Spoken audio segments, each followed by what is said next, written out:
It's been a defining role in my life and my career, and you know, it's enabled me to do a lot of. It's enabled me to kind of choose roles with reckless abandon, because I always had the safety of a Bourne movie kind of around the corner, and so I could be, you know, I could choose all of my roles without a lot of the considerations that actors sometimes have to make about, oh, you know, you try to guess, you know, how's the movie going to do at the box office? Is it going to find an audience? All that kind of stuff. And I've been kind of inoculated from that because of this role. So it's been a huge role for me on a whole number of levels. You know, so I mean, I've always been incredibly grateful to Doug Liman for giving me the part, you know, 16 years ago. And I'm sure I'll always be associated with this role, and kind of no matter what else I do, you know, to do something 4 separate times in your career, you know, it's gonna follow you around. But I don't mind being followed around by Jason Bourne. I like Jason Bourne. The concept behind these movies has always been to hire the very, very best actors in the world to do that whole B-side of the story. So I'm marching around, you know, with purpose, and they're kind of narrating what it is I'm thinking as the story goes along.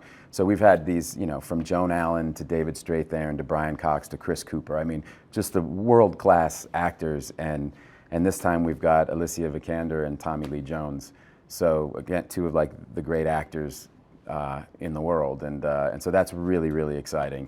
Alicia is great because she brings this whole element of youth to this story, and Tommy Lee is just, you know, a legend. So so you know, essentially these stories are all about the prodigal son kind of returning in rage and frustration and facing his father. Basically, if you really look at the 3 movies, they kind of follow that kind of narrative arc, and this one's similar in that, you know, it's revealed that there's a very kind of deep connection between Tommy Lee's character and mine.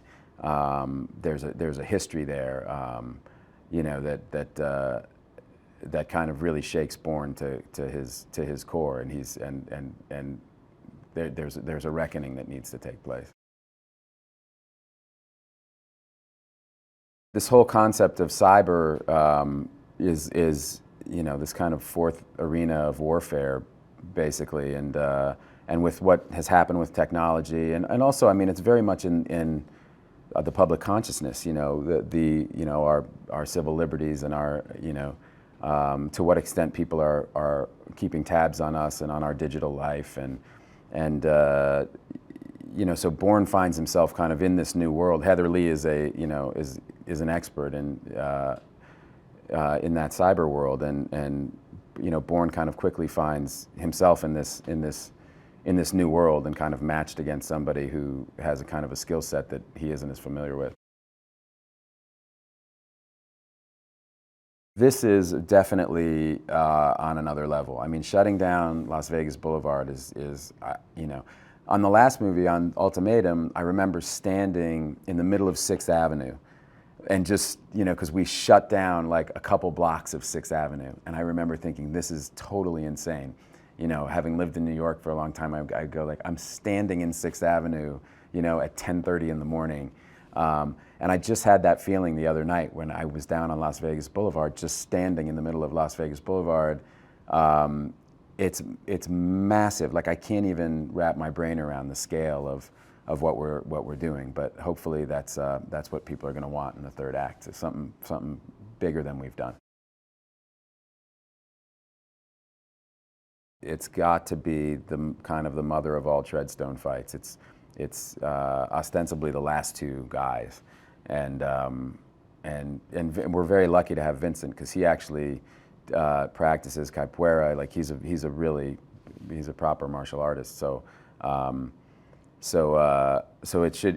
but it's going to be a fight that, you know, both men are already injured. It's like, you know, they're incredibly, you know, very highly trained, but at the same time they're both desperate, and so it's got to be kind of the treadstone fight to kind of end all treadstone fights, and the choreography is awesome. I mean, we've been working on it for a while, and you know, and it's a very punishing fight, but I think it's what the audience will want to see. He's my friend, and you know, so there's a whole personal side to it. But I just trust him completely, and that's really what it's about. You know, his style requires a lot of, you know, it's like that saying, if you want to make an omelet, you got to break some eggs. You know, Paul's style, because there's a lot of improvising, because, I mean, oftentimes, you know, you'll have your character's agenda and you won't have the dialogue. You just know what it is your character wants, and he'll just loose two actors on each other, and I mean, so it's a very incredible and creative process. But you know, I mean, as I said to Tom Hanks before Tom went to do Captain Phillips, I said, you're going to do the best work of your career and the worst work of your career, because that's just what Paul's style is. Like, you know, he'll say, let's just get it up on its feet. It's going to be eggy. Don't worry about it. Let's just do it.